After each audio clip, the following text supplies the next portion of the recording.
¿Qué tal? Muy buenas tardes, tengan ustedes. Bienvenidos a esta 32ª sesión del Seminario Permanente de Ética Ambiental y Animal. Hoy nos honra con su presencia el doctor Miquel Torres Aldave, que es profesor en el Departamento de Filosofía de la Universidad del País Vasco, y él nos va a presentar el tema reducir los sufrimientos extremos de las generaciones presentes y futuras, aspectos éticos y psicológicos. Me permito hacer previamente un paréntesis, si me lo permite también, doctor Miquel, porque tenemos una situación muy particular, muy especial y muy lamentable en estos momentos. Un compañero de nosotros, Arturo Berlanga, que es representante de Anima Naturalis aquí en México, ha él pues defendido mucho que se eliminen las corridas de toros en México. Ha tenido algunos avances ya en la Ciudad de México con este tema. Ya están prohibidas las corridas de toro crueles en la Ciudad de México. No así en otras ciudades del país, concretamente en donde nosotros radicamos. Me refiero a nosotros porque pues varias de las personas aquí son de la ciudad de Aguascalientes, en la Ciudad de México, y es una ciudad pues muy que tiene, algunas personas tienen un arraigo y alguna afinidad o mucha afinidad por estos espectáculos sangrientos, crueles, y bueno, tal parece que, bueno, no tal parece, de hecho, eh, nuestro compañero Arturo Berlanga, pues ha sufrido por ahí algunas amenazas contra su persona. Y bueno, estamos apoyándolo desde diferentes partes del mundo para que pues este acoso que está ocurriendo en su contra, estas amenazas que hay en su contra, este, pues no deberían de ocurrir. No deberían de ocurrir contra ninguna persona que está promoviendo un bien, está haciendo, está intentando, está luchando para que pues estos espectáculos crueles se acaben. No sé si quieras a decir algo más, Brenda. Sí, pues en ese mismo sentido, bajo el contexto que nos acaba de ofrecer, doctor, diversos activistas sí, del ámbito animalista hemos estado subiendo algunos videos, algunos posts de solidaridad y pues de repudio a estas muestras de una violencia política especista que viene pues directamente afectando a toda la comunidad. Pues que busca esta justicia en favor de los demás animales. Entonces, pues invitarlos a seguir pues estas manifestaciones en redes y demás, donde estamos manifestando nuestro apoyo al director de Animal Naturalis México, Arturo Berlanga. En este sentido, pues bueno, el Grupo de Investigación en Derecho Animal también ha estado recabando distintos videos con pues con estos videos que se suman a la enérgica protesta contra la violencia que recibe no solamente el director, sino pues al final del día es un acto de violencia hacia toda la comunidad animalista. Muchas gracias. No, gracias a ti, Brenda. Y bueno, nuestro más sincero apoyo para nuestro compañero y amigo Arturo Berlanga. Y esperamos que pues esta situación se logre superar. Y bueno, y no rendirnos, lo estamos apoyando desde pues los ámbitos y los frentes de cada uno de nosotros. Bueno. Cierro este paréntesis, pero es importante que lo señalemos. Brenda, si nos puedes compartir por ahí, si lo tienes, el link de la sesión que hubo el día de ayer, por ahí en YouTube. Creo que sí, en un momento se los comparto. Entonces, en el chat por ahí se va a compartir para que ustedes puedan escuchar de viva voz cuál es la situación que está atravesando nuestro compañero Arturo. y, bueno, las muestras de solidaridad que hay hacia él y, bueno, también nosotros nos podemos sumar. Bueno, sin más, entonces ahora sí me regreso a lo que, a la sesión del día de hoy, que, bueno, el ponente es el doctor Miquel Torres Aldave. Me permito dar una breve semblanza de él. Bueno, eh, el doctor Miquel Torres, ¿sí?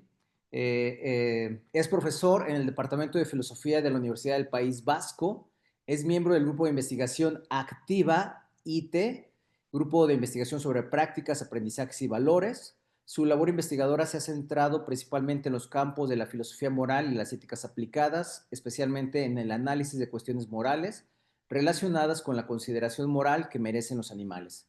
A final del año 2022 publicó el editorial Plaza y Valdés el libro Poder Animal, Capacidades y Derechos de los Animales. En la actualidad, partiendo del contexto del calentamiento global del planeta, su trabajo de investigación estudia las obligaciones morales y políticas que tenemos hacia las generaciones futuras, así como las formas en que podemos reducir los sufrimientos extremos, tanto de los humanos como de los animales que existen y existirán en el futuro. Pues bienvenido, doctor Miquel Torres. Un gusto tenerlo aquí en nuestro seminario permanente de ética ambiental y animal. Le cedo la palabra. Vale, pues muchas gracias, Víctor.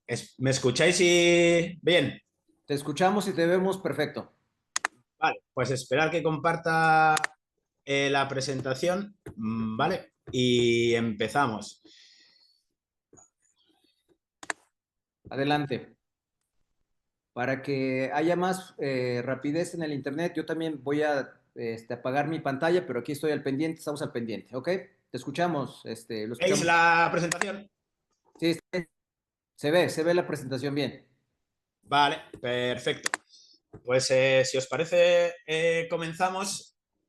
Bueno, antes de comenzar, quería dar las gracias, por supuesto, al Seminario Permanente de Ética Ambiental y Animal, y especialmente a ti, Víctor, por la invitación y por la oportunidad de participar en este magnífico foro, y también, por supuesto, a todos los y todas los asistentes y las asistentes que os habéis conectado a este seminario. Quiero pedir disculpas si la calidad de la imagen de la cámara no es especialmente buena, pero bueno, estoy teniendo algunos problemas técnicos con internet. Esperemos que todo funcione o vaya más o menos bien. Entonces, bueno, como es un seminario, espero no alargarme demasiado con la presentación o no hacer una presentación excesivamente larga, porque al final en estas situaciones, ¿no?, en que coincidimos gente con intereses comunes, pues lo mejor es el intercambio de ideas y de argumentos, etcétera. Pero muchas gracias de nuevo por invitarme.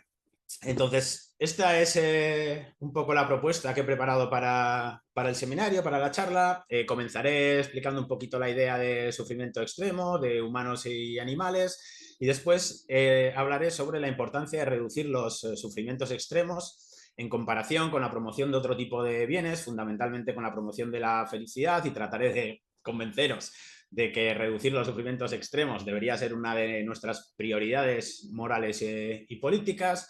Y a continuación, muy brevemente, pero trataré de explicar por qué creo que tenemos que preocuparnos no solamente por el sufrimiento de los seres humanos, sino también por los sufrimientos extremos de los animales. Y a continuación, trataré de explicar por qué creo también que debemos preocuparnos por los intereses de las generaciones futuras, y por qué creo que tenemos obligaciones morales hacia las generaciones futuras y la obligación de reducir los sufrimientos extremos de las generaciones futuras. Después trataré de explicar o ofrecer algunas ideas sobre qué podemos hacer, tanto en la actualidad como en el futuro, para tratar de reducir los sufrimientos extremos de las generaciones presentes y futuras. Y después trataré de abordar o presentaré algunos obstáculos psicológicos que pueden dificultar que pongamos en práctica, pues, nuestras obligaciones de reducir los sufrimientos extremos de las generaciones presentes y futuras, y terminaré presentando, pues, las conclusiones principales que podemos sacar de la charla, ¿vale? Este es un poquito el esquema que he preparado para el seminario de hoy. Entonces, bueno, lo primero que habría que hacer es definir qué queremos decir con sufrimientos extremos, ¿no?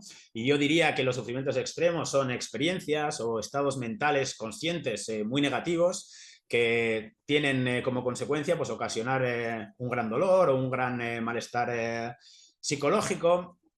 Por supuesto, eso no quiere decir que todas las experiencias que contienen sufrimientos sean experiencias en general o en total negativas. Hay experiencias que ocasionan sufrimientos y, sin embargo, que podemos considerar como en general beneficiosas o positivas. No sé, podemos pensar pues, en ir al dentista, ¿no? Por ejemplo. Cuando vamos al dentista a veces pues padecemos sufrimientos, pero en general es una experiencia positiva porque después tiene beneficios a largo plazo, ¿no? Podemos pensar en experiencias que nos ocasionan sufrimientos o experiencias negativas como el miedo, pero que son satisfactorias, ¿no? Podemos pensar pues montarnos en una montaña rusa, ¿no? Por ejemplo, que sentimos miedo, pero lo hacemos voluntariamente queriendo y es una experiencia en general positiva. Pero sin embargo yo creo que esto no sucede con las experiencias, o es muy raro que suceda con las experiencias de sufrimientos extremos, ¿no? Donde estamos hablando de sufrimientos realmente muy importantes. Entonces, bueno, hay muchas causas de sufrimientos extremos. En el caso de los seres humanos podemos pensar en el dolor físico o en el sufrimiento psicológico, en las enfermedades, en la muerte. En la pobreza ocasiona grandes sufrimientos. Podemos pensar en conflictos violentos como las guerras o los conflictos armados, conflictos terroristas, etcétera, desastres naturales. Entonces, parece haber muchas fuentes de sufrimiento en el mundo para los seres humanos y también, por desgracia, parece ser un hecho del mundo que hay muchas fuentes de sufrimiento para los y las animales, ¿no? Yo creo que, al igual que los seres humanos, muchos animales tienen la capacidad de tener experiencias positivas y negativas, tienen la capacidad de tener estados mentales conscientes positivos o negativos, y eso implica, por desgracia, que los animales también pueden padecer sufrimientos extremos, ¿no? Y al igual que los seres humanos, pues hay muchas fuentes de sufrimientos extremos para los animales, como por ejemplo el dolor físico o los sufrimientos psicológicos que puede padecer, pues por ejemplo, un chimpancé encerrado en una jaula, pero después también pues las enfermedades, la pobreza, la muerte, la pobreza en recursos naturales, por ejemplo, en animales que viven en la naturaleza y que mueren de hambre o que mueren porque no tienen suficientes recursos para sobrevivir. Y también podemos hablar de conflictos violentos en los animales, en fenómenos naturales como la depredación, por ejemplo, o los animales que padecen en la naturaleza debido a catástrofes naturales como los incendios, terremotos, inundaciones, etcétera, ¿no? Entonces, es un hecho del mundo, diría yo, que muchos y muchas animales padecen también sufrimientos extremos y esos sufrimientos son similares en buena medida a los sufrimientos que padecemos los seres humanos y tienen causas a veces parecidas, ¿no? Bien, entonces estas son las 5 preguntas que voy a intentar responder en este seminario. Quizás sean demasiado, ¿no? O muy ambicioso tratar de responder 5 preguntas en un seminario de 1 horita. Pero bueno, la primera sería, ¿qué importancia tiene reducir los sufrimientos extremos en comparación con otras cosas importantes, como promover la felicidad? La segunda pregunta que voy a intentar responder es si tenemos la obligación moral de reducir los sufrimientos extremos de los animales. La tercera sería si se extiende la obligación moral de reducir los sufrimientos extremos a las generaciones futuras, tanto de humanos como de animales. La cuarta pregunta sería ¿qué podemos hacer para reducir los sufrimientos extremos de las generaciones presentes y futuras? Y finalmente, la quinta pregunta sería ¿qué obstáculos psicológicos son relevantes o deberíamos tener en cuenta a la hora de tratar de reducir los sufrimientos extremos de las generaciones presentes y futuras? Por supuesto, hay muchas otras cuestiones filosóficas y empíricas importantes e interesantes, aparte de estas 5 preguntas. Entonces, si queréis, las podemos comentar después en el coloquio, ¿no? Pero bueno, me gustaría comenzar con este experimento mental, el que yo he llamado el experimento mental de las pastillas de la felicidad, que es un experimento mental que plantea Magnus Binding en su libro de 2020, Suffering Focused Ethics. Y Binding plantea: imaginemos que tenemos unas pastillas que podemos emplear para llevar durante un día a un grupo de personas que se encuentran en un estado neutral de bienestar en el que no sienten nada al máximo estado de felicidad imaginable. también podemos emplear las pastillas para llevar durante un día a un grupo de personas igual de grande que el primero, que está padeciendo grandes sufrimientos, a un estado de bienestar neutral en el que no sientan nada. Y la pregunta es, ¿a qué grupo de personas deberíamos darle las pastillas, ¿no? La pregunta es básicamente si deberíamos hacer felices a quienes están en un estado de bienestar neutral, que no sienten nada, dejando sufrir al otro grupo, o si debemos llevar a un estado neutral a quienes están sufriendo, dejando al otro grupo en un estado neutral en el que no sienten nada, ¿no? La respuesta intuitiva que Binding ofrece en su libro es que lo moralmente correcto sería dar las pastillas al segundo grupo, al grupo que está sufriendo, y no dárselo al grupo que está en un estado de bienestar neutral para llevarlo a la máxima felicidad posible, ¿no? Y eso le lleva a concluir que reducir el sufrimiento tiene prioridad en comparación con promover, por ejemplo, estados de felicidad. Pero bueno, eso es solamente una respuesta intuitiva, por supuesto, frente a un experimento mental, y hay otro tipo de razones, aparte de las intuiciones frente a este tipo de experimentos, que podemos utilizar o que podemos aducir para justificar que tenemos la prioridad de reducir los sufrimientos extremos, ¿no? Binding concluye que el problema de los sufrimientos extremos es el principal problema moral y, por tanto, que nuestra principal obligación moral debería ser reducir los sufrimientos extremos. Yo no sé si es el principal problema moral, pero desde luego sí que diría que es uno de los principales problemas morales y que deberíamos dar gran prioridad, no sé si prioridad absoluta, a reducir los sufrimientos extremos, y para ello las razones típicas hacen referencia a asimetrías entre la felicidad y el sufrimiento, ¿no? Por un lado están las asimetrías en ética de la población. Lo que vienen a decir básicamente las asimetrías en ética de la población es que tenemos buenas razones para no crear vidas miserables, vidas que vayan a contener grandes cantidades de sufrimiento, pero sin embargo no parecemos tener tan buenas razones para crear vidas felices, ¿no? Y por tanto parece que reducir los sufrimientos de los individuos que existen en la actualidad tiene prioridad frente a la no existencia, que sería un estado neutral. La no existencia sería un estado neutral, entonces no habría problema, pero no tenemos la obligación de crear vidas felices, vamos a decirlo así, pero sí tenemos la obligación de aliviar el sufrimiento de las vidas que ya existen, ¿no? Esto sería la primera razón, las asimetrías en ética de la población. La segunda razón serían las asimetrías cuantitativas. Lo que viene a decir es que la cantidad de experiencias potenciales positivas de felicidad no parece tan grande como la cantidad de experiencias potenciales negativas. En general, cuando alguien es feliz o es bastante feliz, parece difícil añadirle más felicidad, mientras que cuando alguien sufre nos resulta bastante sencillo pensar en formas en las que podemos aumentar o agrandar ese sufrimiento extremo, ¿no? La tercera razón serían asimetrías en la facilidad de la realización.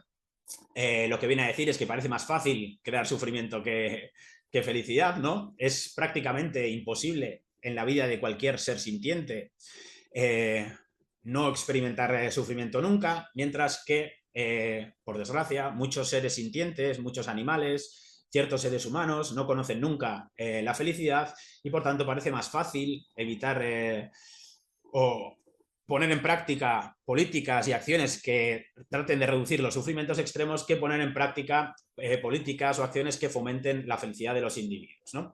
En cuarto lugar estarían las asimetrías cualitativas. La reducción del sufrimiento parece tener una urgencia que no tiene la promoción de la felicidad. Los sufrimientos extremos parecen exigirnos urgentemente intentar reducir o eliminar esos sufrimientos, mientras que cuando alguien está en un estado neutral no parece ser extremadamente urgente promover su felicidad.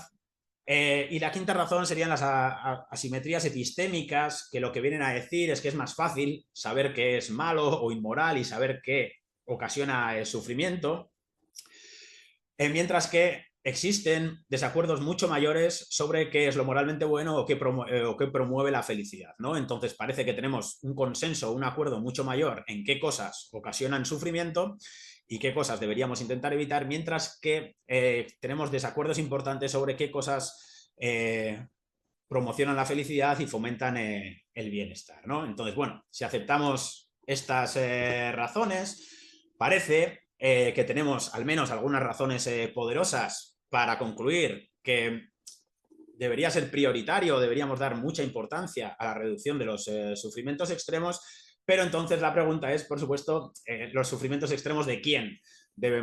o de quiénes debemos reducir, ¿no? ¿Debemos reducir los sufrimientos extremos que padecen los seres humanos solamente?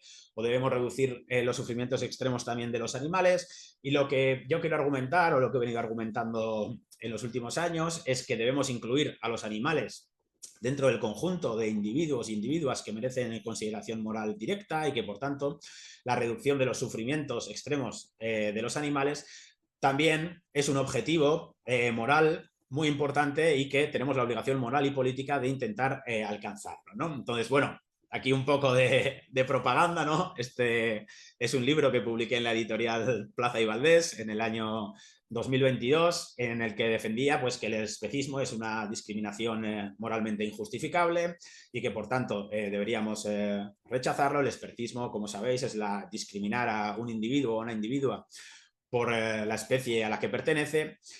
Y yo considero que eso es inmoral e injusto y que deberíamos rechazarlo. Y en el libro presento un argumento a favor de la igual consideración de humanos y animales.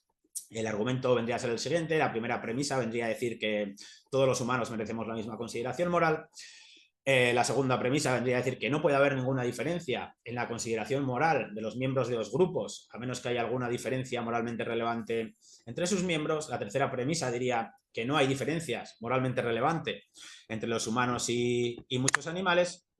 Y la conclusión del argumento sería que muchos animales merecen la misma consideración moral que los humanos, ¿no? Es un argumento bastante, o la conclusión del argumento es bastante radical, por supuesto. La tercera premisa es probablemente la premisa más discutible o que más problemas puede crear, la idea de que no hay ninguna diferencia moralmente relevante entre los humanos y muchos animales. Por supuesto, lo que estamos diciendo o lo que digo no es que no haya diferencias entre los humanos y los animales, por ejemplo, en capacidades cognitivas, sino que esa diferencia no es moralmente relevante a la hora de decidir la consideración moral que merecen los animales, ¿no? Entonces, para argumentar, o como sabéis, el principal argumento del campo de la ética animal para concluir y para argumentar que... perdón, que pase la diapositiva. Que los animales y los seres humanos merecemos la misma consideración moral es el argumento de los casos marginales, es el principal argumento desde mi punto de vista del campo de la ética animal.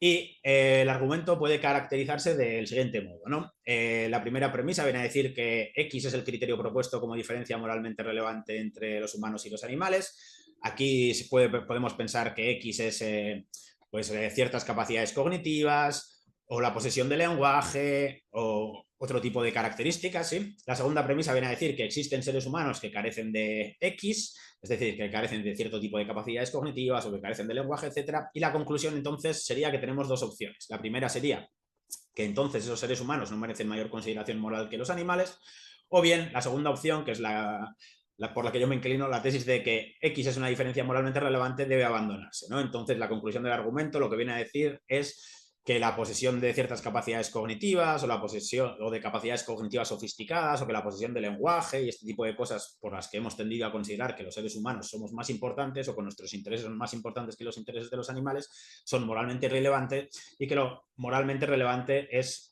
la capacidad de sentir o la capacidad de poseer experiencias positivas o negativas, algo que compartimos con muchos otros animales, ¿no? El argumento depende de una analogía más o menos fuerte entre los humanos marginales y los animales, y esta analogía pues, puede ser cuestionable, pero lo que venimos a decir es que los humanos y los animales nos parecemos en que ambos somos seres conscientes con capacidad de sentir y que esto es la condición necesaria y suficiente para merecer igual consideración moral directa, ¿no?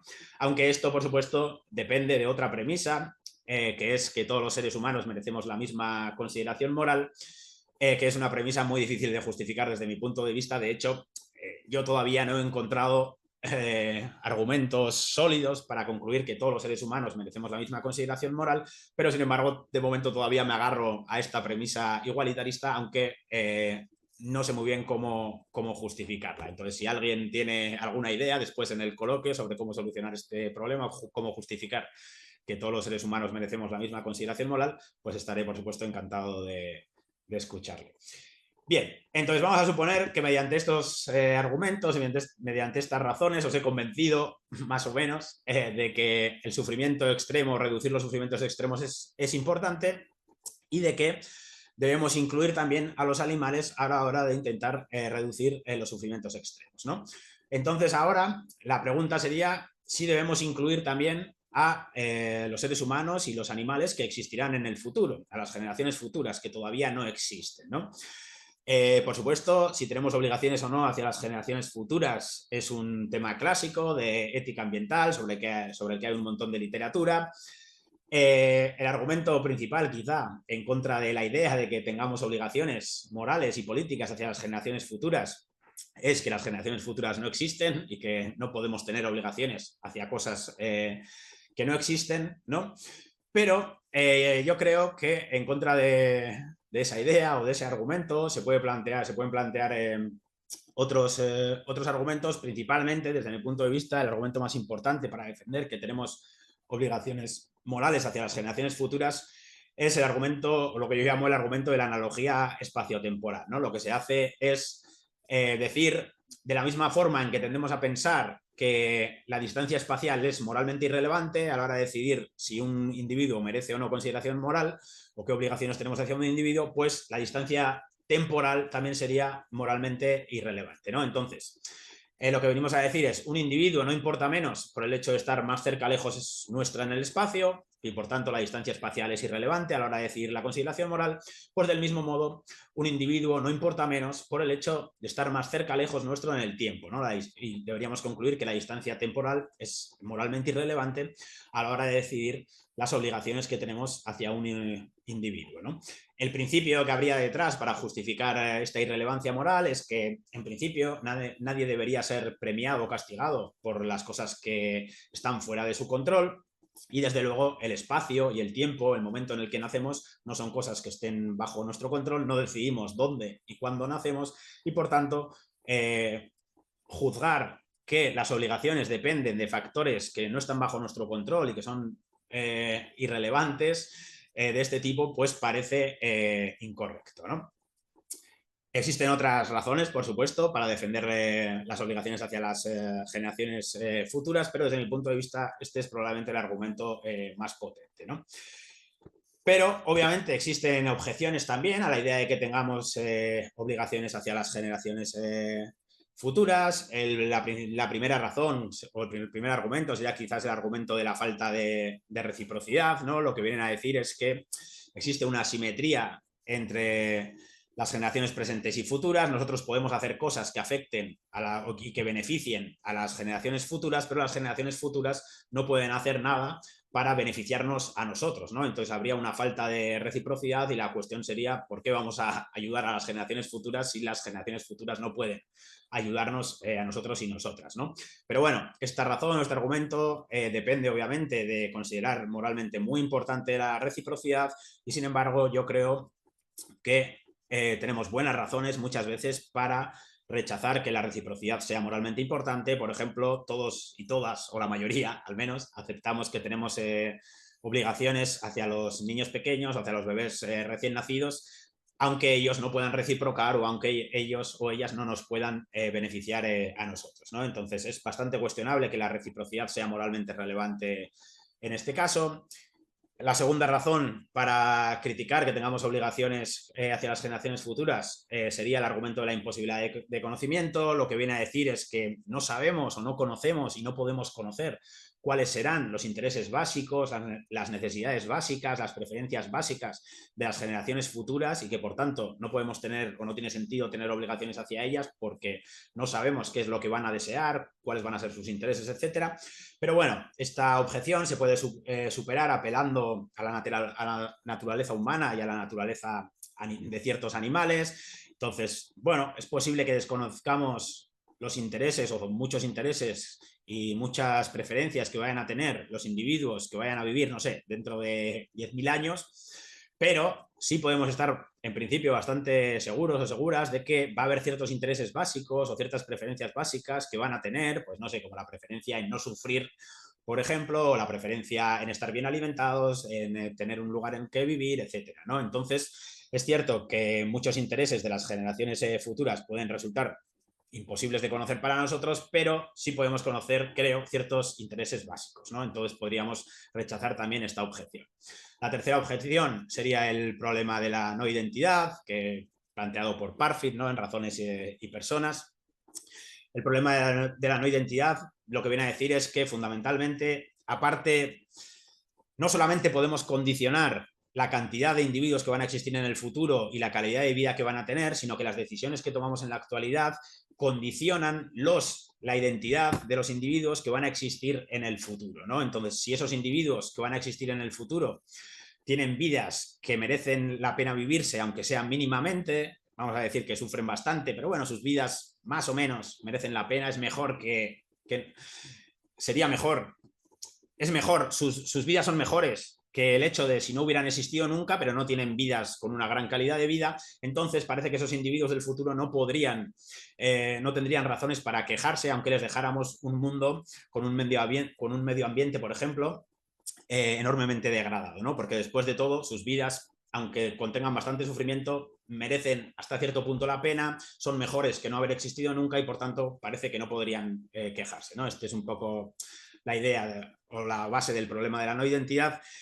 Es un problema extremadamente complejo, por supuesto, sobre el que hay muchísima literatura, pero yo creo que un enfoque basado en la suficiencia, como el enfoque de las capacidades propuesto por Martha Nussbaum, hasta cierto punto al menos, es capaz de superar la objeción del problema de la no identidad, ¿no? Y creo que es capaz de superar la objeción que plantea el problema de la no identidad, porque los enfoques basados en la suficiencia lo que vienen a decir es que una sociedad o un mundo no es justo a menos que todos los individuos con capacidad de sentir estén por encima de un umbral mínimo de bienestar, ¿no? Pero ese umbral mínimo de bienestar suele ser un umbral bastante exigente, o no es simplemente un umbral en el que la vida a duras penas merece la pena, sino que suele ser un umbral en donde las necesidades, las preferencias, los intereses básicos están satisfechos, ¿no? Entonces creo que en ese sentido los enfoques basados en la suficiencia hasta cierto punto pueden superar el problema de la no identidad.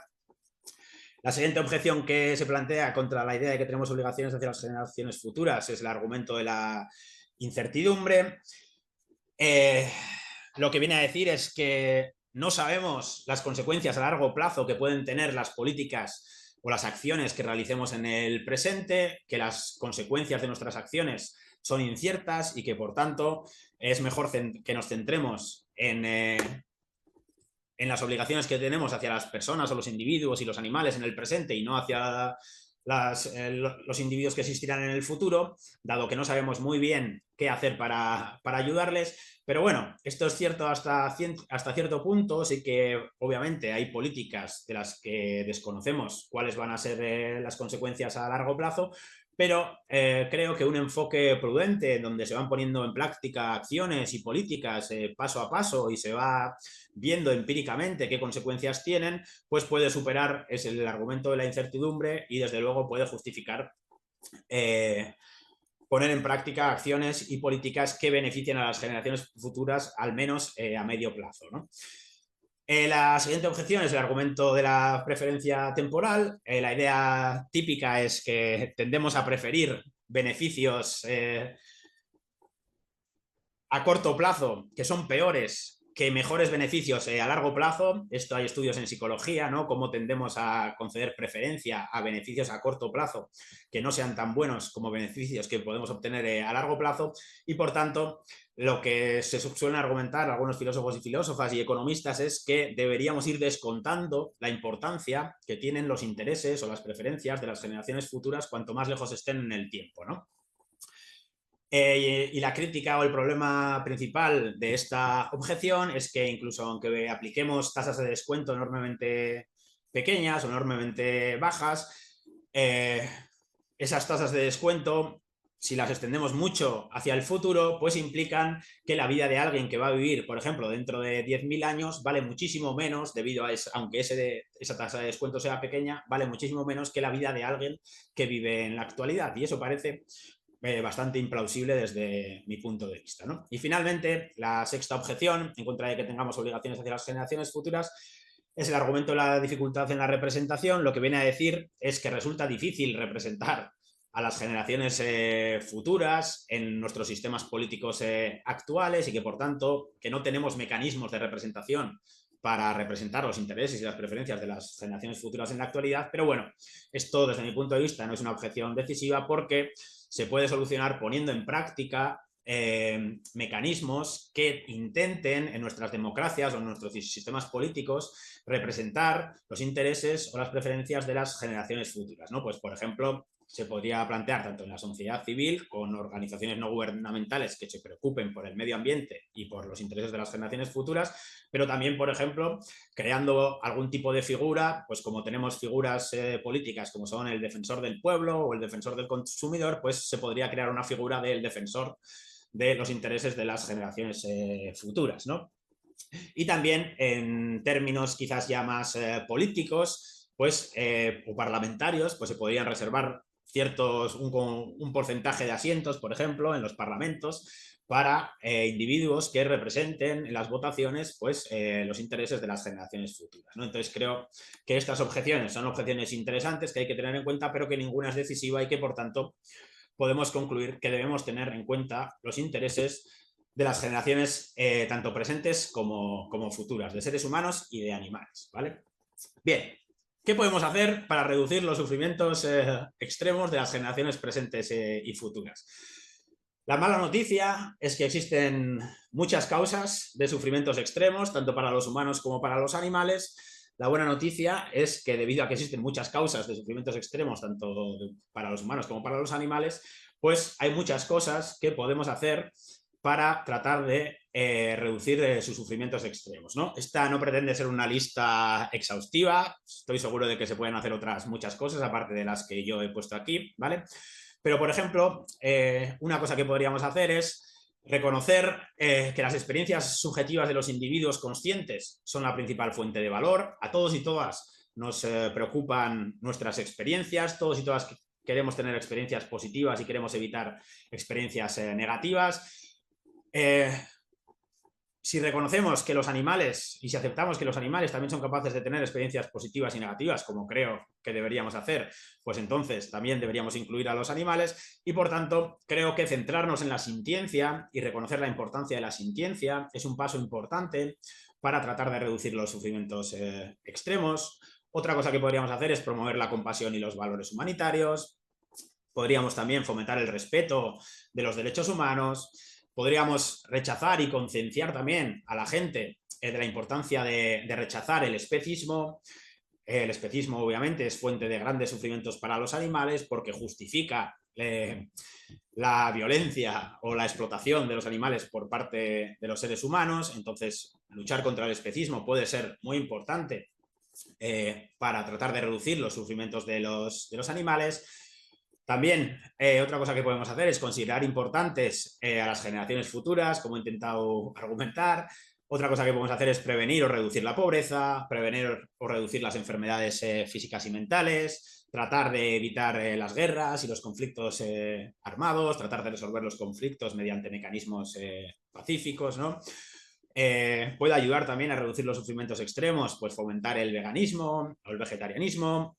Podemos también ayudar y concienciar a los animales en la naturaleza y concienciar a la gente de la importancia de ayudar a los animales en la naturaleza. Tenemos, creo, una visión idealizada de la naturaleza, según la cual los animales llevan vidas buenas o razonablemente buenas en ellas, pero yo creo que esa visión es empíricamente errónea. Creo que tenemos buenas razones para concluir que hay mucho sufrimiento en la naturaleza, por desgracia, y creo que tenemos la obligación moral de ayudar a los animales en la naturaleza y también de convencer a los demás de que es importante ayudar a los animales en la naturaleza y que eso puede ayudar a que se reduzca el sufrimiento que hay en la naturaleza, ¿no?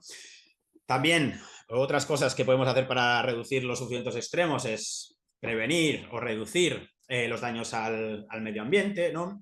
También prevenir y reducir las consecuencias negativas de las catástrofes naturales. Cuando hay catástrofes naturales se genera muchas veces grandes sufrimientos, tanto para los humanos como para los animales. Pues creo que concienciar a la gente de la importancia de ayudar tanto a los humanos como a los animales en las catástrofes naturales y poner mecanismos para tratar de evitar las catástrofes naturales pues puede ser importante o útil para reducir los sufrimientos extremos. Otra cosa que podemos hacer es prevenir el colapso de la civilización, ¿no? Como plantean McCaskill o Toby Ord en sus libros, ¿no? También podemos intentar prevenir o reducir el terrorismo, ¿no? Y las torturas. También podemos intentar promover, reforzar y establecer mecanismos imparciales de resolución de conflictos internacionales. Puede ser útil también prevenir o reducir los riesgos asociados al desarrollo de la inteligencia artificial. No sabemos muy bien, obviamente, todavía cuáles van a ser las consecuencias a largo plazo de la implantación de la inteligencia artificial, pero podemos trabajar para intentar que la implantación de la inteligencia artificial no genere grandes sufrimientos extremos. Al final también podemos promover la investigación, ¿no? Podemos investigar de qué formas pueden reducirse los sufrimientos extremos y podemos investigar también de qué formas pueden reducirse los sufrimientos extremos mediante mejoras biotecnológicas, ¿no? Como las que plantea a veces David Pearce, mediante el mejoramiento humano y mediante el mejoramiento de animales, etcétera. Otra cosa que podemos hacer es donar dinero a asociaciones o grupos que se preocupen de todos estos problemas y que trabajen para reducir los sufrimientos tanto de los humanos como de los animales. Y también lo último quizás que podríamos hacer es fomentar el conocimiento sobre sesgos psicológicos en política, sobre la polarización, etcétera, para tratar de reducir su influencia y analizar qué tipo de políticas son las más eficaces para intentar reducir los sufrimientos extremos, ¿no? En buena medida, desde mi punto de vista, yo creo que la mayoría de sufrimientos extremos que hay en el mundo, sin negar, por supuesto, que haya muchísimos seres humanos que sufren mucho y que merecen que les ayudemos y que tenemos obligaciones hacia ellos, pero yo creo que por cuestiones cuantitativas y cualitativas también, la mayoría de sufrimientos extremos que hay en el mundo son sufrimientos de animales y que esto nos ofrece una buena razón para conceder prioridad o para centrarnos, al menos de momento, en reducir los sufrimientos extremos que padecen muchos animales, que además quizás pueda ser más sencillo, o al menos ciertas cosas puedan ser más sencillas que reducir los sufrimientos extremos de los seres humanos, pero bueno, esta es una tesis controvertida que podemos comentar luego, si queréis. Entonces, estos son simplemente algunas ideas sobre qué podemos hacer para tratar de reducir los sufrimientos extremos y vamos a suponer que hemos aceptado que tenemos la obligación moral y política de reducir los sufrimientos extremos, que tenemos la obligación de preocuparnos también por los sufrimientos de los humanos y de los animales, que aceptamos también que tenemos la obligación de reducir los sufrimientos extremos de las generaciones futuras y que hay ciertas cosas o unas cuantas cosas que podemos hacer para reducir esos sufrimientos extremos, ¿no? A pesar de todo, incluso aunque hayamos aceptado todo esto, que ya es mucho aceptar o hay muchas cosas discutibles ahí, incluso aunque aceptemos que tenemos obligaciones hacia los humanos y los animales presentes y futuros, todavía puede ser difícil, nos podemos encontrar con obstáculos psicológicos que nos dificulten pasar a la acción, ¿no? Y que nos dificulten también convencer a la gente de que estas cuestiones son importantes, de que debemos tener en cuenta los intereses de los animales presentes y futuros, de los seres humanos presentes y futuros, aunque estén distantes en el espacio, aunque estén distantes en el tiempo. Hay algunos obstáculos psicológicos que debemos tener en cuenta y que es importante conocerlos para después tratar de hacerles frente o entender por qué a veces puede ser extremadamente difícil tanto pasar a la acción nosotros mismos como convencer a los demás de que pasen a la acción para reducir los sufrimientos extremos, ¿no? El primer obstáculo psicológico podría ser quizás la acrasia, ¿no? O la debilidad de la voluntad. Ya sabéis, la acrasia es fundamentalmente saber qué es lo bueno o qué es lo moralmente correcto, estar convencido de que algo es moralmente correcto o bueno y sin embargo hacer otra cosa o no ser capaz de poner eso en práctica. Para esto, por supuesto, hay muchas razones, como algunas de las que vamos a ver a continuación, ¿no? Otro obstáculo psicológico es la apatía o la falta de empatía, ¿no?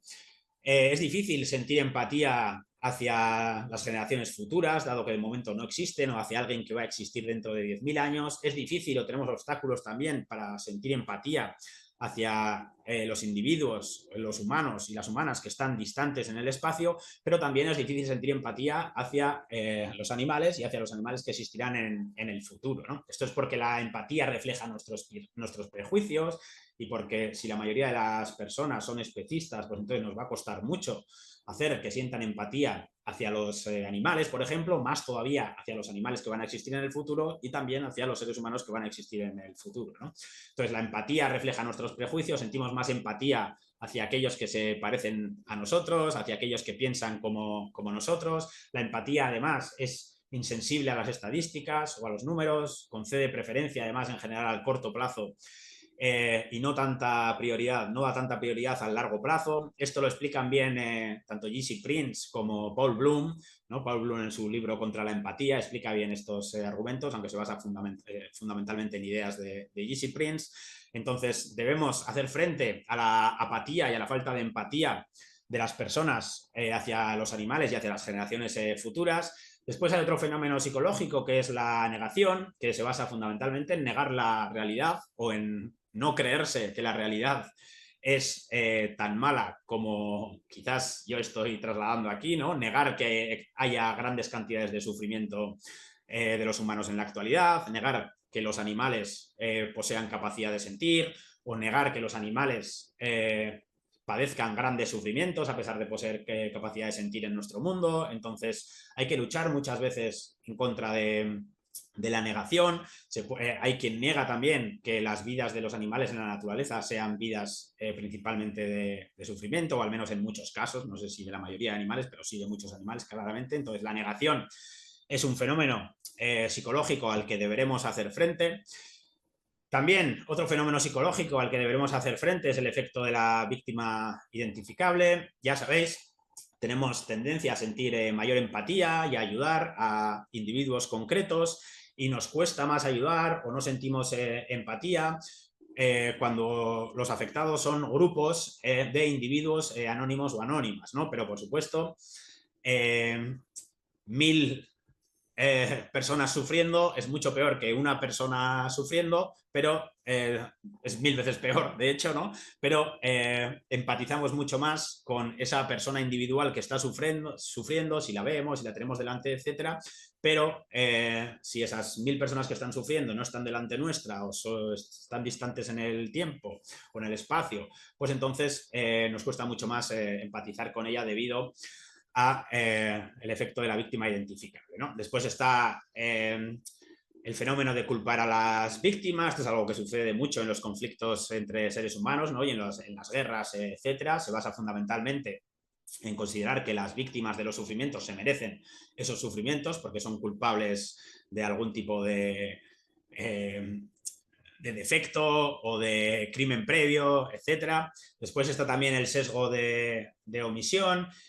El sesgo de omisión es la tendencia a juzgar las acciones dañinas como peores que las inacciones o que las omisiones. Esto nos lleva a un problema filosófico fascinante, por supuesto, que es si las acciones negativas son peores o moralmente más condenables que las omisiones o que no hacer nada, pero tenemos este sesgo psicológico, tendemos a pensar que es peor hacer daño que dejar que se cometa un daño, pero esto es bastante cuestionable, al menos desde ciertas teorías de ética y de política. Después estaría el sesgo del statu quo, ¿no? Que es la tendencia a preferir que las cosas permanezcan tal y como están, a pesar de que podamos hacer mejoras en una situación. Suele ser, bueno, vamos a dejar las cosas tal y como están, a pesar de que quizás podamos mejorarlas, porque no vaya a ser que las vayamos a hacer peor o que vayamos a tener una situación todavía peor, ¿no? Pero bueno, con políticas de implementación paulatina, por ejemplo, de ayuda a los animales en la naturaleza, no tenemos por qué hacer grandes catástrofes y, por tanto, tenemos razones para hacer frente al sesgo del status quo, pero es importante entender que siempre va a haber personas también que van a preferir que las cosas se queden como están a tratar de promover cambios que puedan ser beneficiosos, ¿no? Después está el tribalismo moral.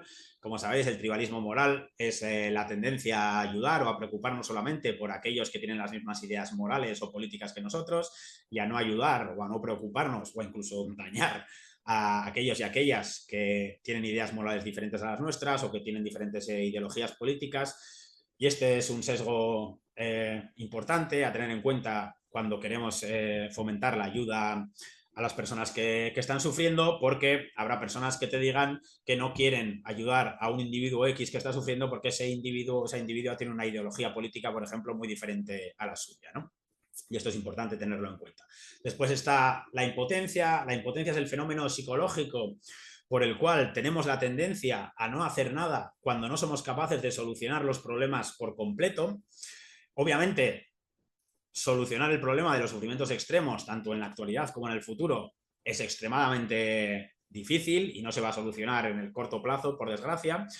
Y hay quien cree que nunca va a ser posible un mundo sin sufrimientos extremos, pero entonces va a haber personas que tengan la tendencia a decir, bueno, si el problema no se puede solucionar por completo, pues entonces, ¿para qué nos vamos a ocupar del problema? ¿No? Pasemos a ocuparnos de otros problemas. Pero bueno, que un problema no se pueda solucionar por completo no quiere decir que no se puedan hacer cosas para aliviar los problemas que genera, en este caso, el sufrimiento extremo, ¿no? Pero sí es importante tener en cuenta esta tendencia psicológica hacia la impotencia para tratar de confrontarla o rebatirla. Después está el conformismo. Como sabéis, el conformismo es la tendencia a adaptarse a las circunstancias o a pensar o a hacer lo mismo que hacen los demás. Esto es un problema, obviamente, en un mundo en donde el especismo, por ejemplo, es la norma.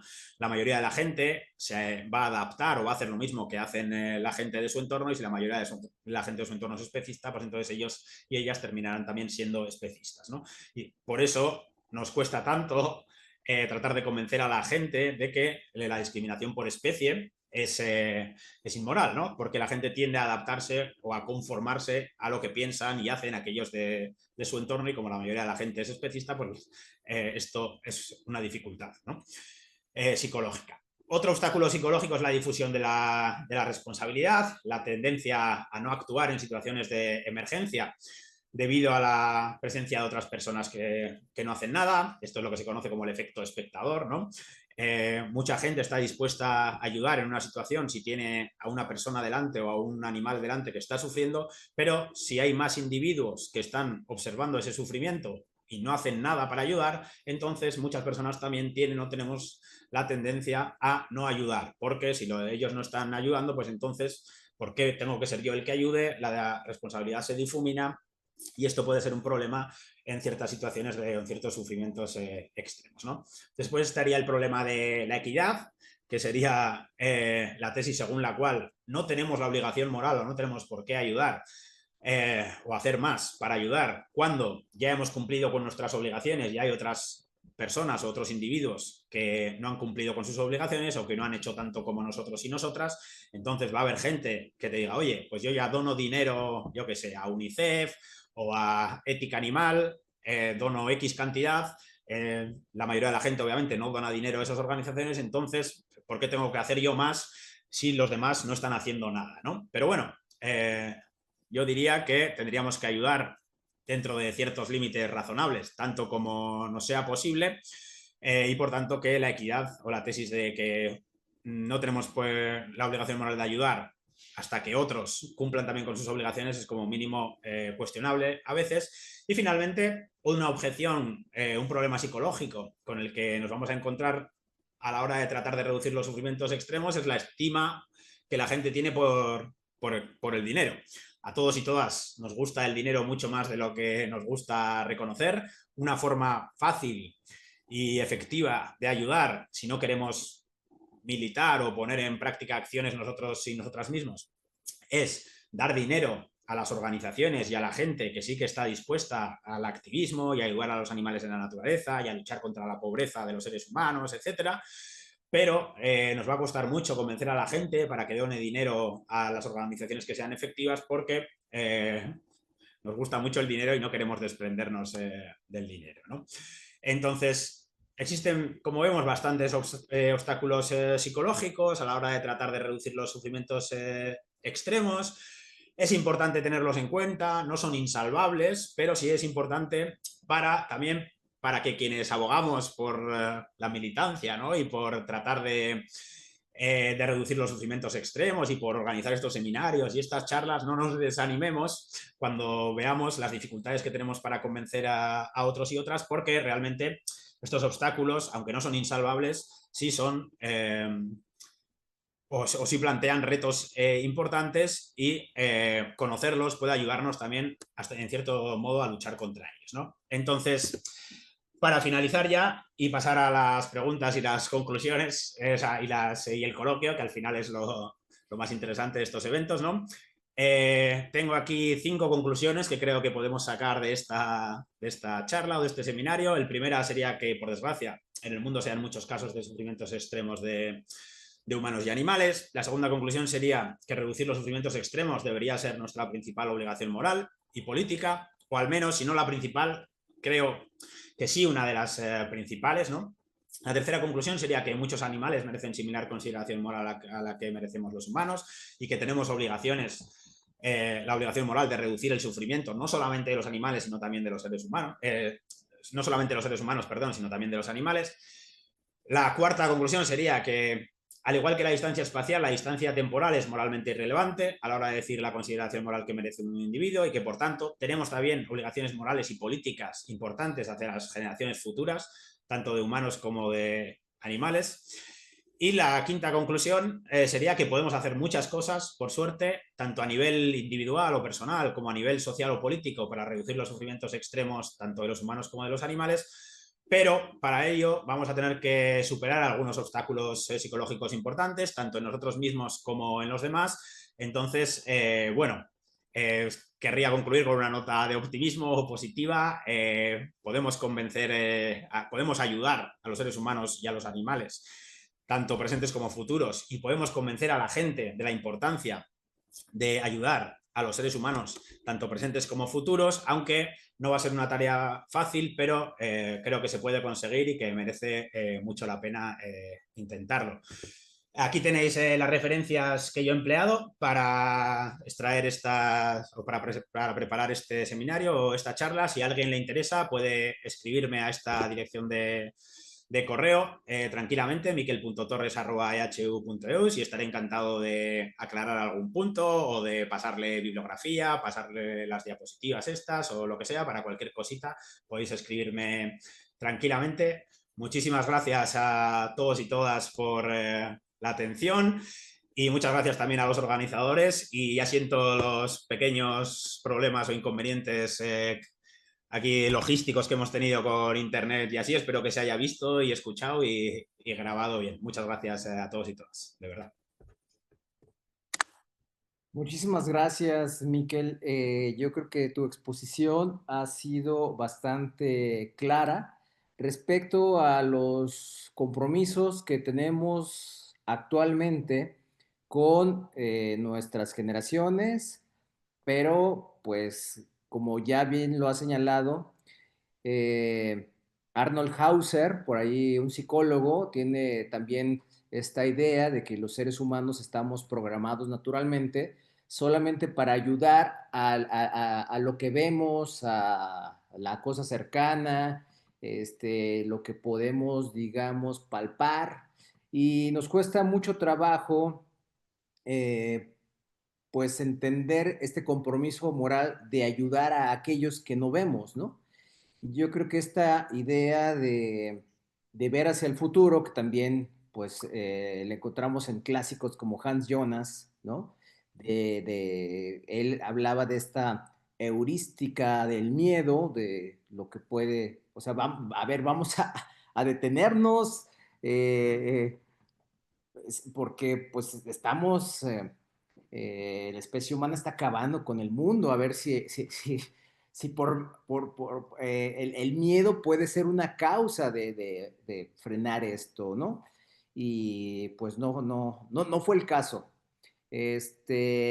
Y bueno, pues mucho más trabajo nos cuesta, bueno, y ahí se empezaron a generar estas ideas de, pues, no dañar a las generaciones futuras, o sea, incluso como que, a ver, vamos dejándoles algo, ¿no?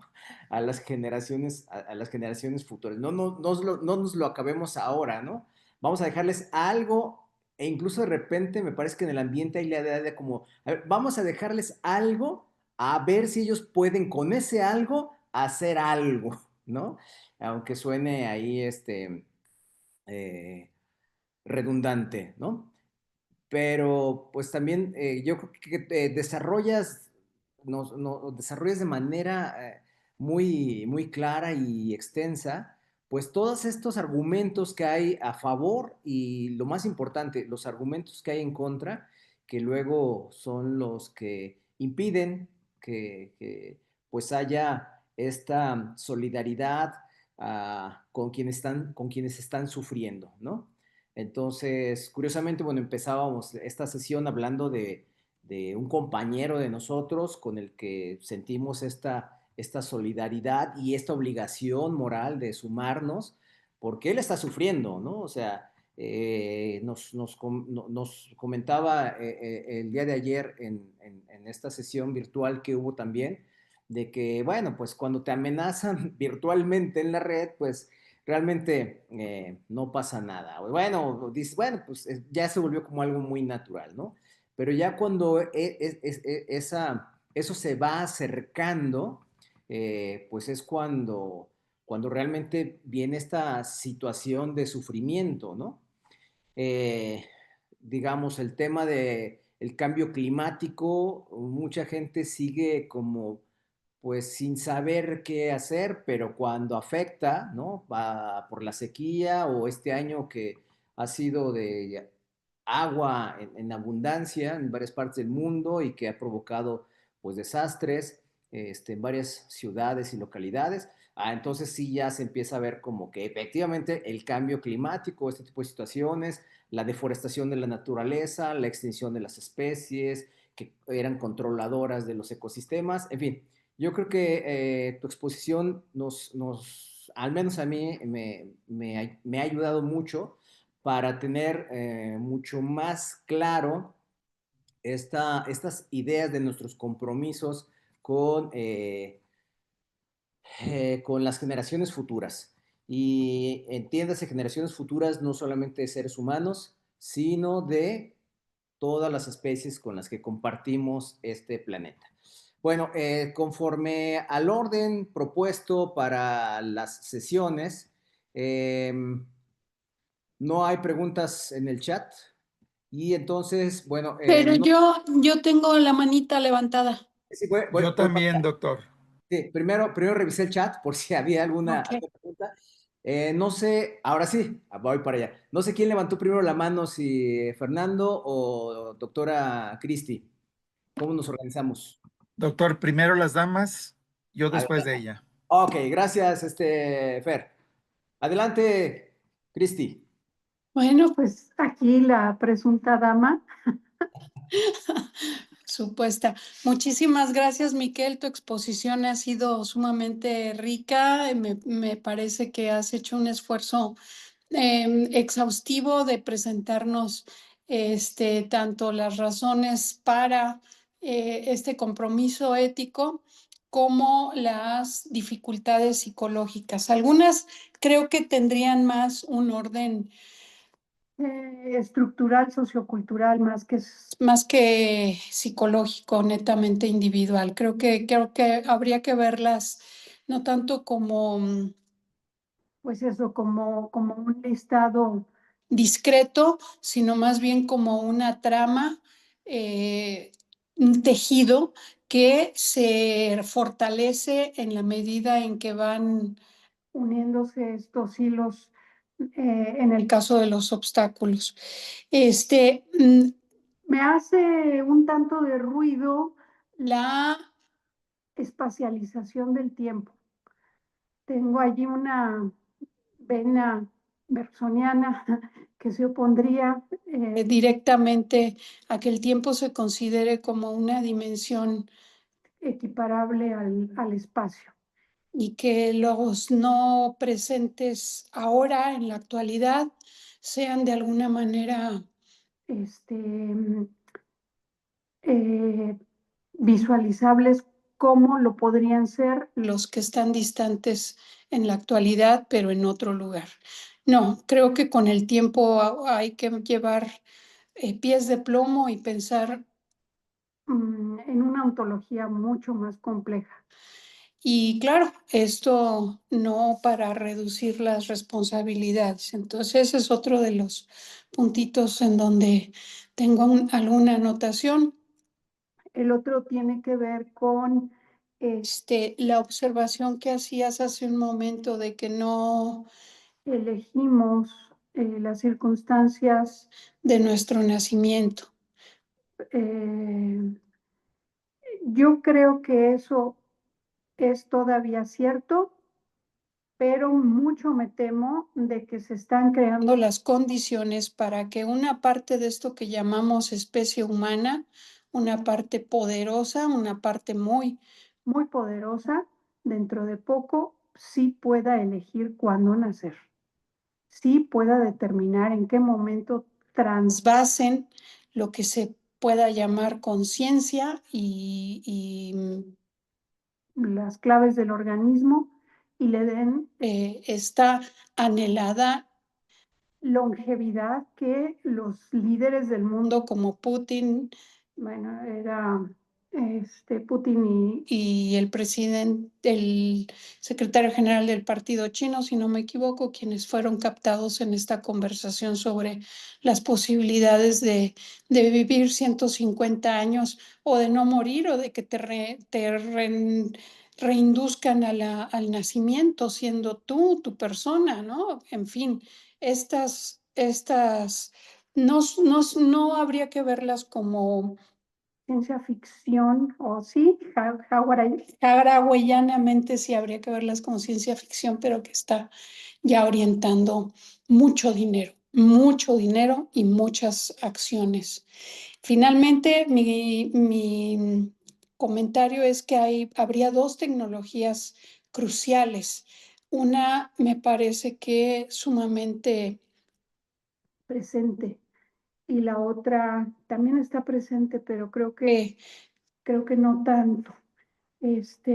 La primera es que cuando hemos estado poniendo tanto énfasis y tanta centralidad en que lo fundamental es la sintiencia y que el sufrimiento y todo esto que ha llevado a constreñimientos y a regulaciones que eventualmente llegan a ser efectivas, se impulsa el desarrollo de algo que salve el problema del sufrimiento por un atajo, por el atajo de diseñar, por ejemplo, animales que no sufran, modificar genéticamente a los animales para que no sufran y no tengamos la objeción animalista, humanista o como le quieran ver, del sufrimiento animal, porque no hay sufrimiento. Sí hay cautiverio, pero este animal jamás ha tenido la experiencia de la libertad y por lo tanto no está sufriendo y el dolor que se le inflige también está bloqueado y en fin, toda esta maquinaria es muy real que ya esté en marcha las líneas de producción de animales destinados a hacer eso que llamamos experimentación biomilitar médica, armas de destrucción masiva, etcétera, etcétera, pero que atenúen las objeciones y la conciencia diciendo, pero aquí no hay animal que sufra, porque los hemos diseñado para no sufrir. En contrapartida, una tecnología que también está en desarrollo y que ojalá se adelante mucho, es la que permite entender me voy a permitir usar el término, aunque se brinque, los lenguajes de otros animales. Es decir, entender que incluso en el silencio hay sufrimiento, que muchos animales van a padecer sin chillar, como perros. La fortuna de perros y eventualmente de gatos es que los escuchamos en sus protestas, en sus resistencias, en sus reclamos, y ante eso eventualmente se contiene el daño y se ayuda eventualmente. Pero esto se multiplicaría y ese tejido del que hablaba hace rato, que tú enlistaste muy bien, se empezaría a desgarrar, empezaría a tener fisuras si estas tecnologías se muestran de manera mucho más patente, que ya empezaron, pero de manera mucho más patente y mucho más local en los lugares en donde están sometidos humanos y animales a este sufrimiento. Bueno, eso es todo en mi comentario. Muchas gracias por esta plática.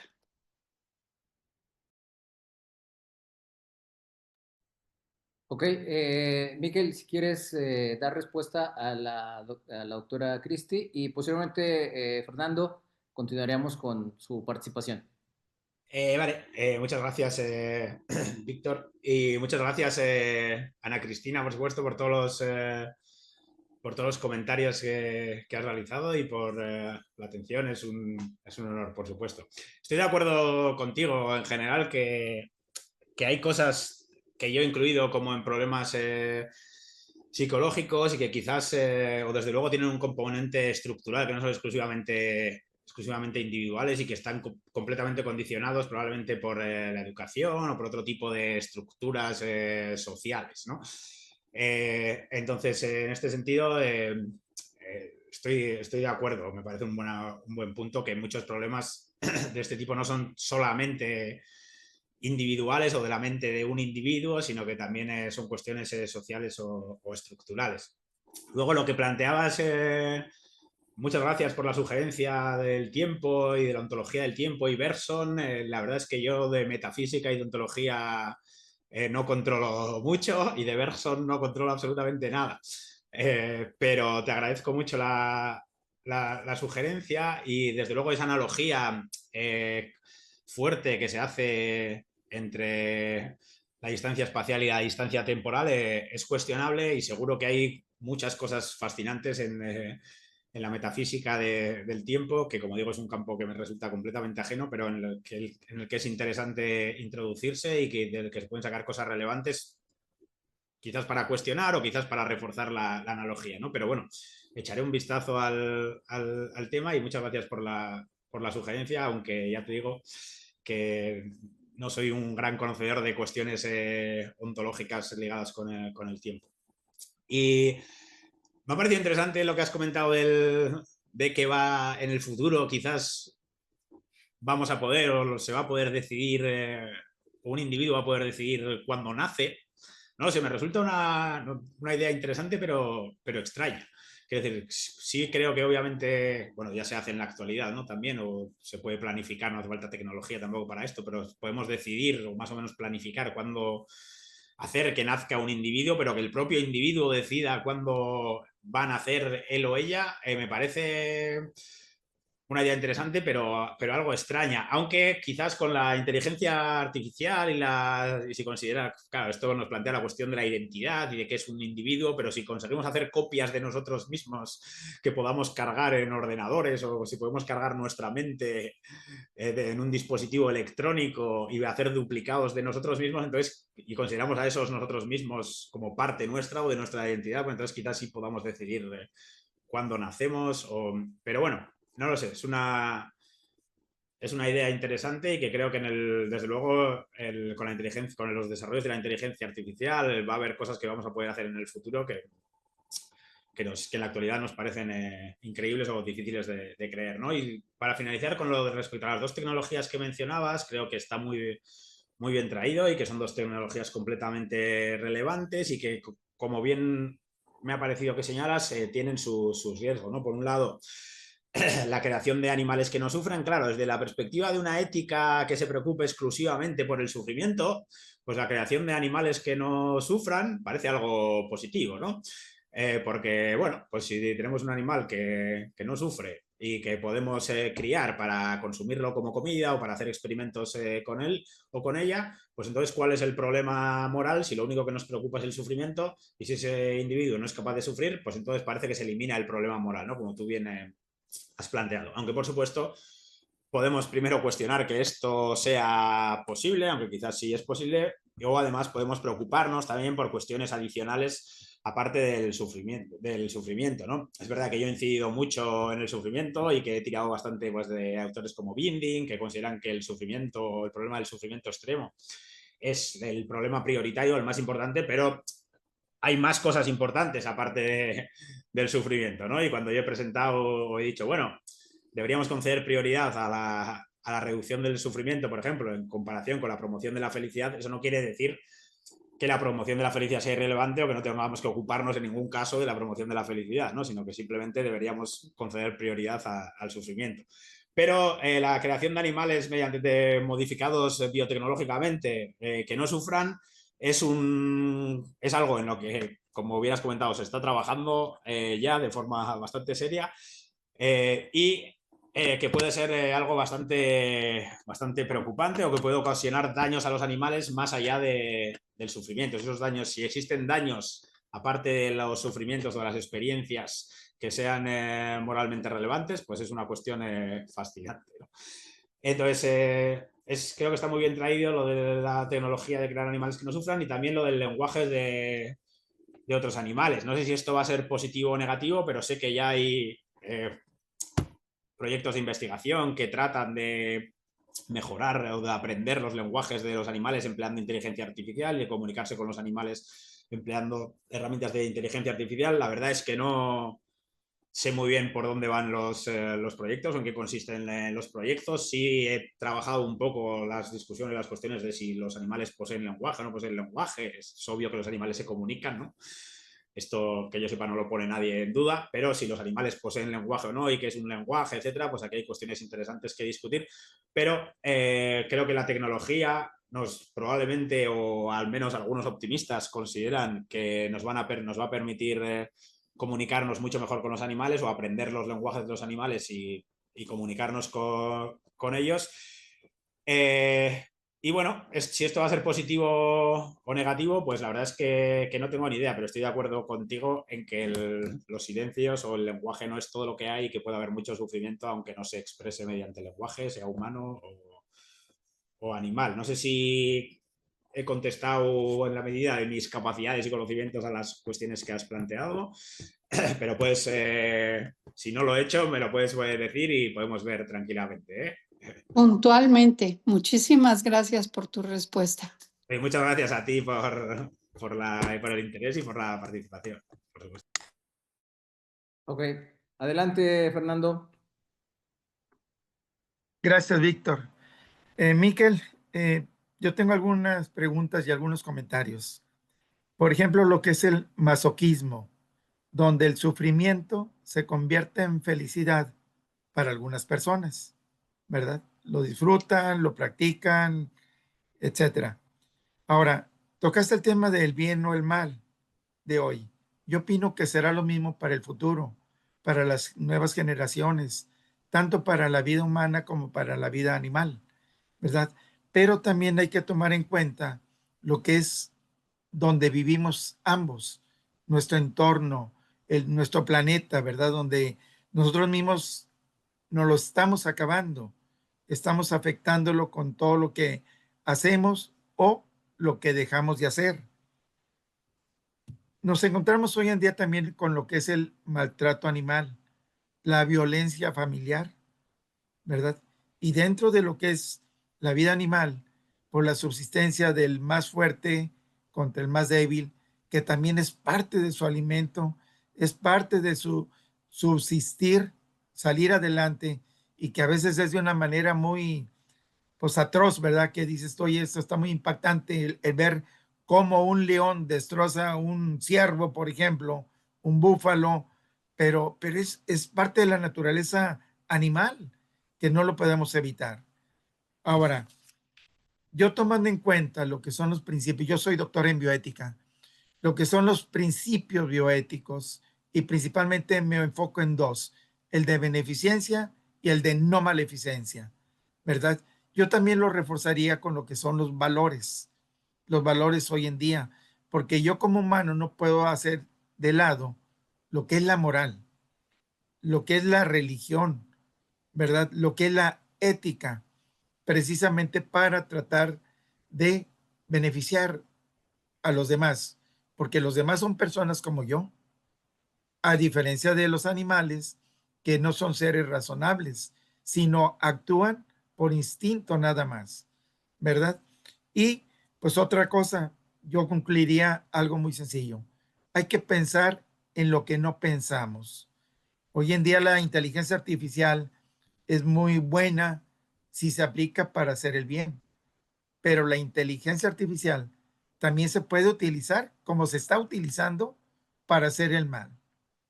Miquel, gracias por tu presentación, te felicito y pues agradeceré tus comentarios al respecto.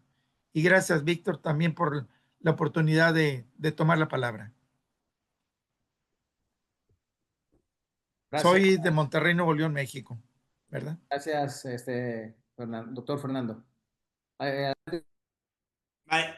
Bueno, pues muchas gracias, Fernando, por el interés y por los comentarios planteados. Son todos, la verdad es que muy interesantes. Comenzabas planteando la cuestión de los masocas o las masocas, ¿no? Y del masoquismo. Y obviamente el masoquismo, bueno, es un fenómeno interesante, ¿no? La gente que encuentra placer en el propio dolor. Pero bueno, no creo que plantee un gran problema en el sentido de que es bastante razonable. Bueno, los masocas suelen ser voluntarios, o sea, el masoquismo suele ser voluntario, es decir, es algo que deseado o que lo quieren hacer y en general, al menos probablemente los haya porque de todo hay en este mundo, ¿no? Pero a menos que uno sea un masoca súper extremista o radical, pero la experiencia del masoquista probablemente sea una experiencia total o general satisfactoria. ¿Sí? Obviamente tiene componentes de sufrimiento, pero ese sufrimiento obviamente es elegido o es voluntario y en general probablemente el placer o los beneficios que extrae de ahí sean mayores que los inconvenientes que pueda plantear el sufrimiento, ¿no? Aunque el sufrimiento o cierto sufrimiento para un masoca no sea, o sea, o pueda ser placentero, ¿no? Pero claro, cuando hablamos de sufrimientos extremos y hablamos de cosas, yo no sé, como violaciones grupales o torturas extremas o cosas de este tipo, desde luego hay que ser muy masoca o, no sé, la depredación en los animales, ¿no? Es decir, que un animal se coma a otro vivo, es muy difícil en este tipo de experiencias o pensar que estas experiencias tienen algún tipo de componente compensatorio, como en general creo, aunque esto es una cuestión empírica, pero que los masoquistas extraen una especie de beneficio total general, ¿no? Aunque tenga un componente de sufrimiento. Pero bueno, pero es una cuestión interesante y seguro que hay masoquistas que han sido tan extremos que han terminado muriendo en sus prácticas o lo que sea, ¿no? Entonces es un tema interesante. Después, sobre la prioridad de nuestro entorno, nuestro planeta, en nuestro entorno inmediato, nuestro medio ambiente y nuestro planeta, bueno, pues es interesante porque, como sabéis, y de hecho la ha mencionado antes la doctora Ana Cristina, ¿no? Hay gente, y esto está en los libros de Toby Orr también y de McCaskill, que están ahí, y desde luego, pues gente como Elon Musk, o que están hablando de extendernos al espacio, ¿no? Y de conquistar Marte o irnos a otros planetas y llevar la vida sintiente fuera de nuestro planeta.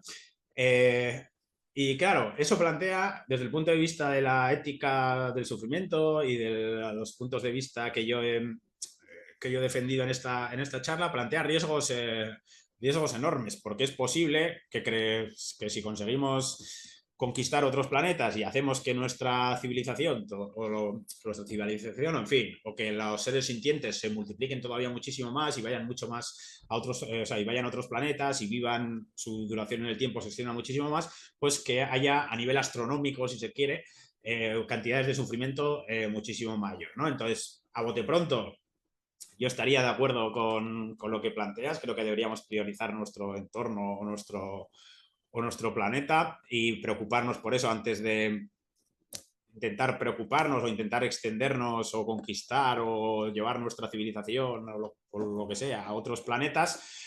Pero, bueno, tampoco dejaría completamente de lado el tema de, visto cómo se está desarrollando el cambio climático, vistos los obstáculos estructurales y psicológicos que tenemos para convencer a la gente de la importancia de defender a las generaciones futuras y a la naturaleza, etcétera, aunque sea un poquito de investigación, yo dejaría para ver si podemos ir a otros planetas por si acaso, ¿no? Aunque creo que sí que deberíamos priorizar nuestro planeta y el medio ambiente y los seres humanos y animales existentes en lugar de irnos tan lejos, ¿no? Después mencionabas la depredación en la naturaleza o como un fenómeno natural, ¿no? El león que mata a la gacela, que yo he puesto ahí en la portada al principio de la charla, ¿no? Como un fenómeno natural y como parte de la naturaleza y de la vida y de los ecosistemas, y ahí tienes completamente razón. En que es un fenómeno natural. Lo que pasa es que lo que yo diría es que, o a mí, dicho de una forma un poco burra, pero me da igual que sea un fenómeno natural, quiere decir, si lo que me preocupa es la reducción del sufrimiento, pues intentaría ver qué podemos hacer para hacer que en la naturaleza se vaya reduciendo la depredación si eso ocasiona sufrimiento. Aquí hay posturas diferentes, hay quien ha defendido que deberíamos ir poco a poco esterilizando y matando en la medida que podamos sin dolor a los depredadores, por ejemplo. Esto les parece una locura a otras personas y entiendo perfectamente que parezca una locura y es una postura muy extrema, pero quiero decir, si lo que nos preocupa es el sufrimiento y los sufrimientos extremos, bueno, el hecho de que la depredación sea natural no es una razón para aceptarla. Y si podemos conseguir reducir la depredación, pues no sé, por ejemplo, reduciendo las cadenas tróficas, es decir, en lugar de que el animal A se coma al B y el B al C y el C al D, etcétera, pues nos eliminamos al B y al C y que el animal A se coma al D y ya está, o cosas de este tipo. Esto implicaría, obviamente, una pérdida de biodiversidad, por supuesto, pero implicaría una reducción del sufrimiento total, ¿no? Entonces aquí, claro, hay un conflicto sobre si a lo que queremos priorizar son los ecosistemas o la naturaleza, o lo que queremos priorizar son los individuos y los animales sintientes. Y sobre esto, por supuesto, hay mucha literatura y grandes conflictos. Esto ya depende de la teoría de ética animal y de la teoría de ética ambiental que cada uno defienda, si se es biocentrista, si se es ecocentrista o más holista o cosas de estas, ¿no? Como sabemos, y aquí hay debates muy interesantes, ¿no? Mi postura es muy individualista, os centra mucho en el sufrimiento y en la reducción del sufrimiento de los individuos. Yo diría, por ejemplo, que la supervivencia de las especies o que de los ecosistemas, a bote pronto, puede ser indirectamente importante porque condiciona los sufrimientos de los individuos que viven en los ecosistemas, obviamente, pero yo diría que no deberíamos preocuparnos, que el foco central de nuestra preocupación no debería ser, por ejemplo, los ecosistemas o la naturaleza, porque los ecosistemas o la naturaleza no sienten absolutamente nada, son los individuos los que sienten, ¿no? No digo que haya que estar de acuerdo conmigo, obviamente, ya que hay muchas cosas que discutir, pero mi respuesta iría un poquito por ahí, ¿no?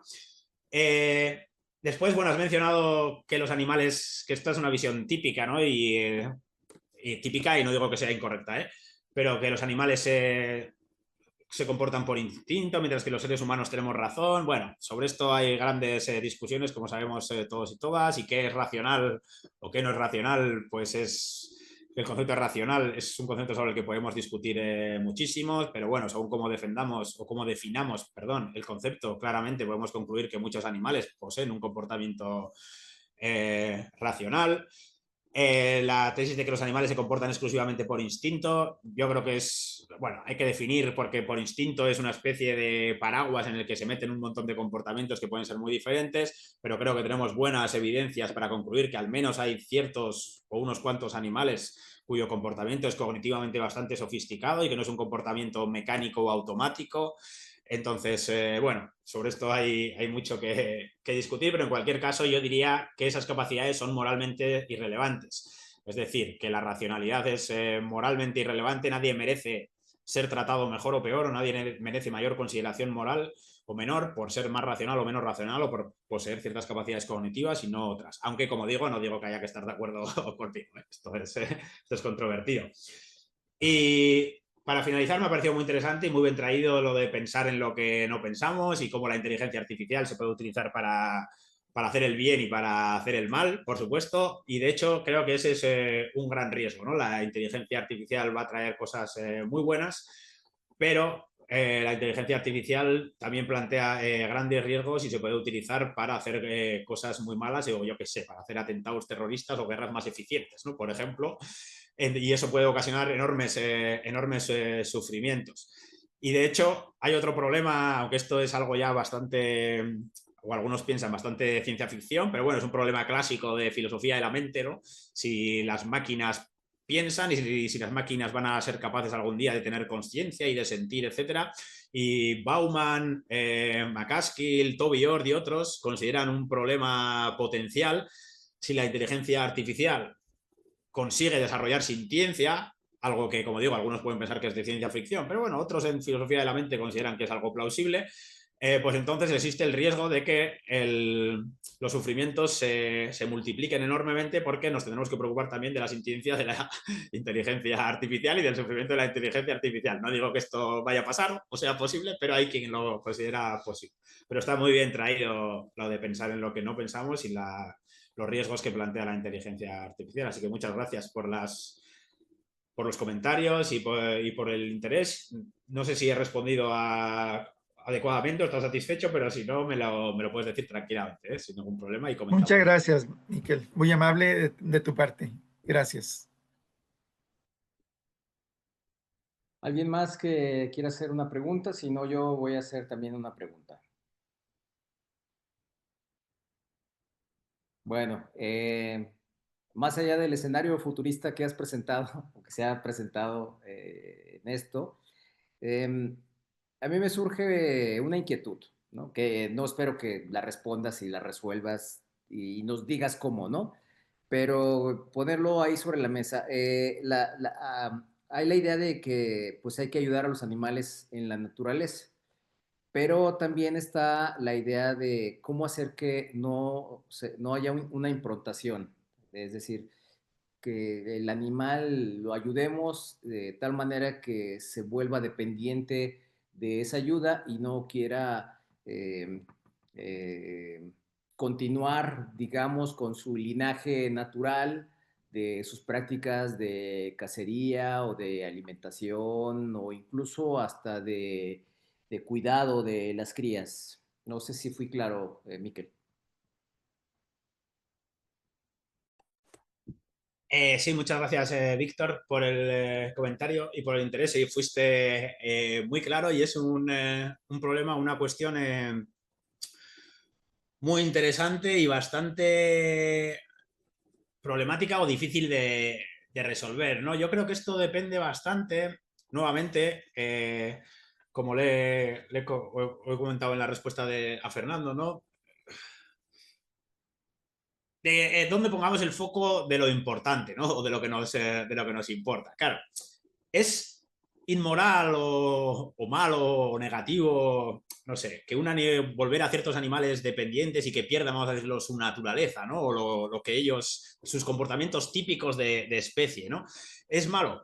Bueno, hay teorías que piensan que sí, teorías que piensan que no, ¿no? Como sabemos, Martha Nussbaum, por ejemplo, que es la filósofa a la que yo probablemente más he leído, ¿no? Y por eso en el libro me ocupo principalmente del enfoque de las capacidades, pero ella defiende lo que ella llama la norma de especie, ¿no? Y que a los animales deberíamos, vamos a decirlo así, dejarlos comportarse más o menos de la forma habitual o típica para su especie, y que esto es algo que debemos tratar de mantener, ¿no? Pero eso es porque ella concede importancia a esto del comportamiento típico de los animales y de la especie, y etcétera. De hecho, una de las cosas que yo critico en el libro es la importancia de esta norma de especie que da Nussbaum, ¿no? Y porque, bueno, porque si lo que nos preocupa principalmente es el sufrimiento, ¿qué más nos da? Voy a poner aquí en plan burro, ¿no? Radical. ¿Qué más nos da que esos animales se vuelvan dependientes de nuestra ayuda o que pierdan sus comportamientos típicos, si con ello les va mejor al menos en términos de que padecen menores sufrimientos, ¿no? Aunque sean dependientes, se hayan vuelto dependientes de los seres humanos o de la ayuda que les concedamos. Pero bueno, como digo, hay que tener cuidado también a veces, o viene bien, ¿no? Para provocar o para crear discusión, pues centrarse exclusivamente en un valor, ¿no? En la reducción del sufrimiento y decir, bueno, esto es lo único que hay importante, pero como sabemos, la ética y la política son interesantes y los problemas que son verdaderamente problemas son interesantes porque existen diferentes valores en conflicto, ¿no? Entonces, muchas veces creo también que hay que tener cuidado con reducir todas las cuestiones a un único valor, y que por tanto dentro de ciertas teorías también, no solamente de Nussbaum, puede ser preocupante la dependencia de de los animales, de la ayuda humana. En este caso, pues no sé, supongo que gente, nunca le he leído nada, aunque quizás tenga cosas publicadas, no sé, a Francione sobre la intervención o la ayuda a los animales en la naturaleza y así.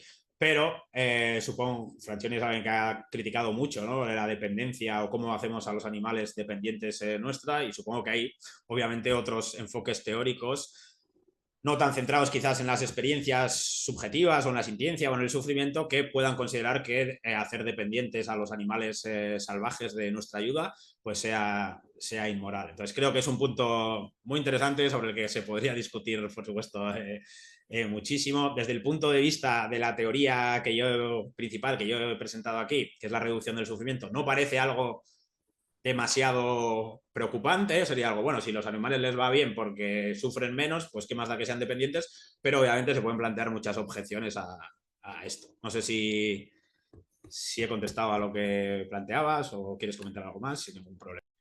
No, muy bien. Yo creo que, como te dije, no creo que aquí en este espacio podamos tener la respuesta definitiva, ¿no? Pero ciertamente la opinión de tuya y de los que estamos aquí, pues puede considerarse, ¿no?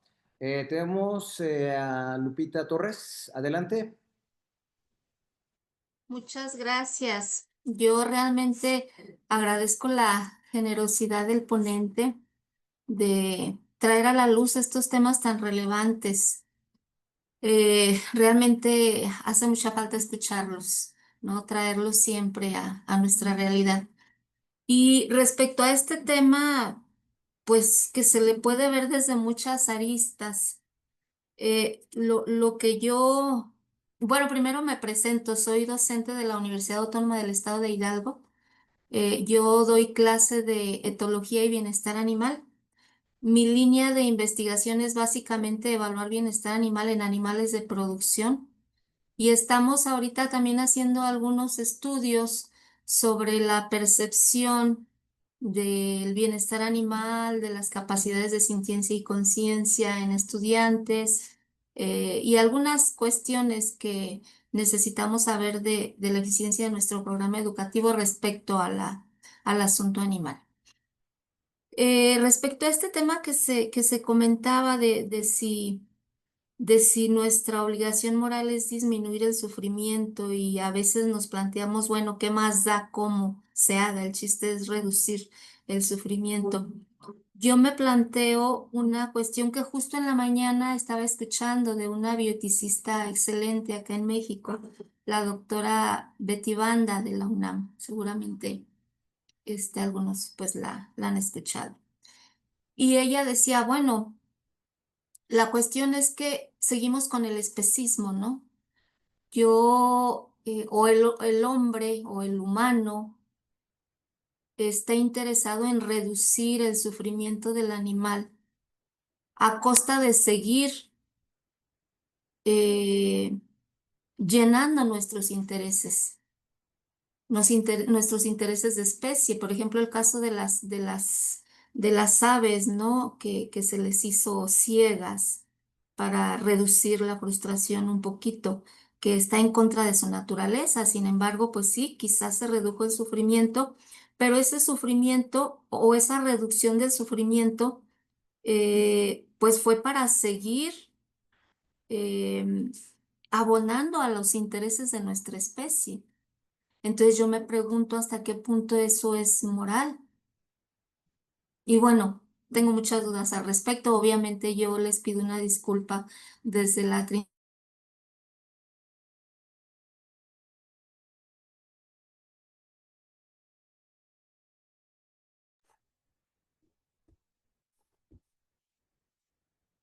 No sé si se ha quedado solamente a mí o el resto. ¿Me oís? Sí, sí te escuchamos. Sí, se quedó. Vale. Vale. No sé si esperamos un poquito a ver si. Sí, Ah, perfecto. no, sí, la perdimos. La perdimos. Sí. Ay, no sé si se alcanzó a escuchar mi comentario. Sí. Los últimos 30 segundos no digamos. Ok, bueno, para cerrar, mi preocupación es cómo los humanos estamos tratando de reducir el sufrimiento, cambiando la naturaleza de los animales solo para beneficio nuestro. ¿Sí? Decía yo el caso de las gallinas ciegas, quizás se redujo la frustración de ellas en sistemas tan intensivos, ¿no? Pero, o sea, esto es solamente para seguir llenando nuestras necesidades como humanos, como la cuestión del especismo, ¿no?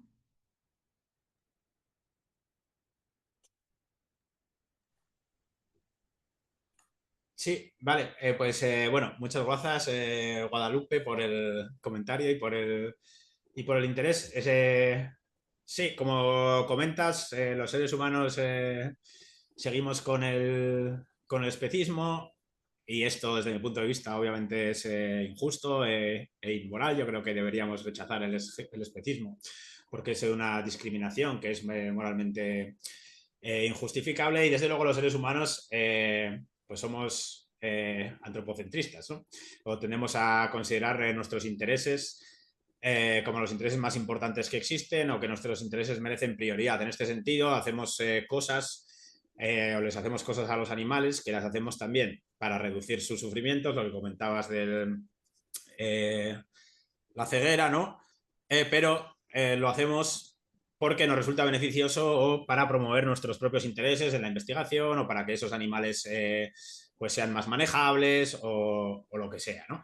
Y desde mi punto de vista, pues diría que eso es en general, o a bote pronto, aunque habría que conocer el caso particular, etcétera, pero diría que es inmoral. Pero también diría que la parte de reducir el sufrimiento es positiva, ¿no? Lo que eso nos llevaría quizás es a otra cuestión, que ya no es solamente la cuestión del sufrimiento, aunque está relacionada con ella, obviamente, que sería la cuestión de la explotación, ¿no? Y en qué medida es legítimo explotar o utilizar a individuos, a pesar de que los estemos haciendo todo lo posible porque no sufran o por reducir sus sufrimientos, pero en qué medida es legítimo utilizarlos para nuestros propios intereses, ¿no? En el caso de los animales, yo diría que, por desgracia, de momento, la mayoría de animales que utilizamos o que explotamos padecen grandes sufrimientos. Es verdad que hay esfuerzos,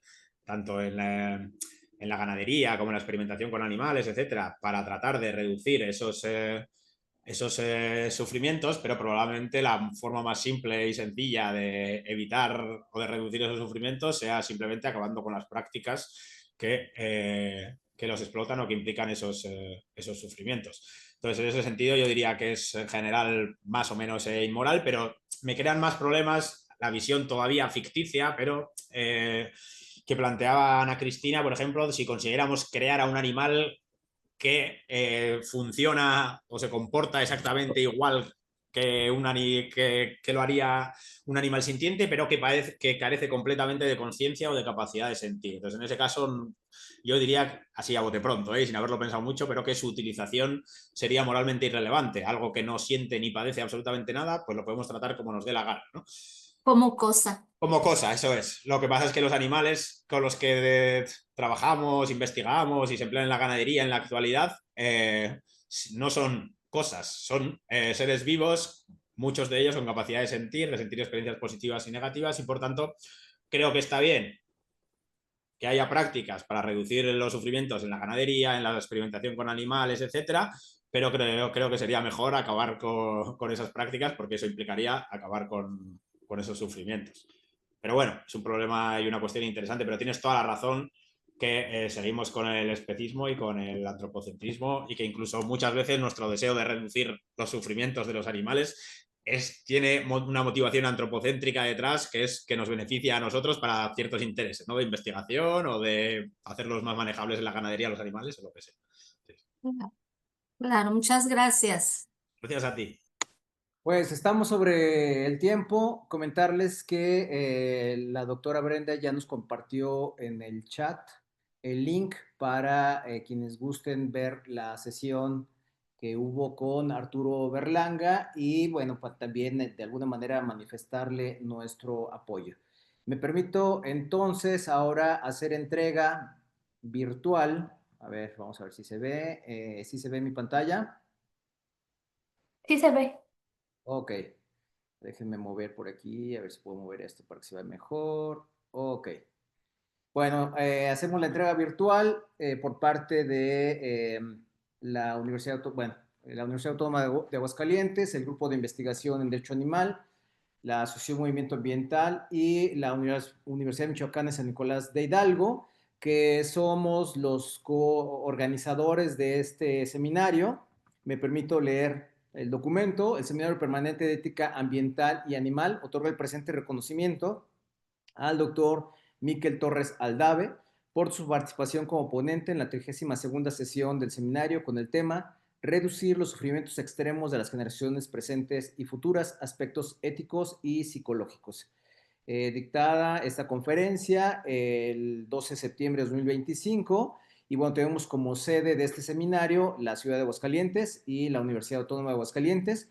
Firman el representante institucional de la Autónoma de Aguascalientes, su servidor Víctor Hugo Salazar, por parte de GIDA, la doctora Rosa María de la Torre, por parte de la Universidad Michoacana de San Nicolás de Hidalgo, la doctora Cristina Ramírez Barreto, y por parte de Movimiento Ambiental, la maestra Guadalupe Castorena Esparza. Y bueno, pues muchísimas gracias por haber aceptado estar con nosotros en este seminario. Y bueno, pues esperamos volverte a tener por aquí o que nos acompañes en alguna otra sesión. Sí, pues nada, muchas gracias a todos vosotros y vosotras. Muchísimas gracias por la invitación y por la participación, los comentarios. Ha sido un auténtico placer y muy enriquecedor estar aquí con vosotros y vosotras. Quiero pediros disculpas de nuevo por el comienzo un poquito accidentado que hemos tenido, lo siento mucho, pero gracias a todos y todas y espero que volvamos a coincidir pronto, por supuesto. Y cuidaos mucho y que sigáis todos y todas muy bien. Bueno, pues un abrazo y nada más que te sientas tranquilo de que a partir de que empezó a grabarse la sesión ya no hubo ningún problema. Entonces, Vale, gracias. Me quedo más tranquilo. sí, no, todo ya fluyó muy bien. Entonces, qué bueno que los problemas se presentaron previamente. Bueno, Me por lo alegro. que está comentando Miquel y personas que posteriormente vean esta grabación, pues que digan, pues, ¿qué pasó? Bueno, pasó antes, pero afortunadamente se resolvió. Pues un abrazo para ti, Miquel, y bueno, para todos los que están aquí, y nos vemos en la sesión de octubre. Les recuerdo, nada más para tener como muy claro, que las sesiones son los segundos viernes de cada mes y generalmente es a las 12 del mediodía, tiempo de la Ciudad de México, y bueno, ya varía dependiendo de donde ustedes se encuentren. Pues un saludo, un abrazo para todos y nos despedimos.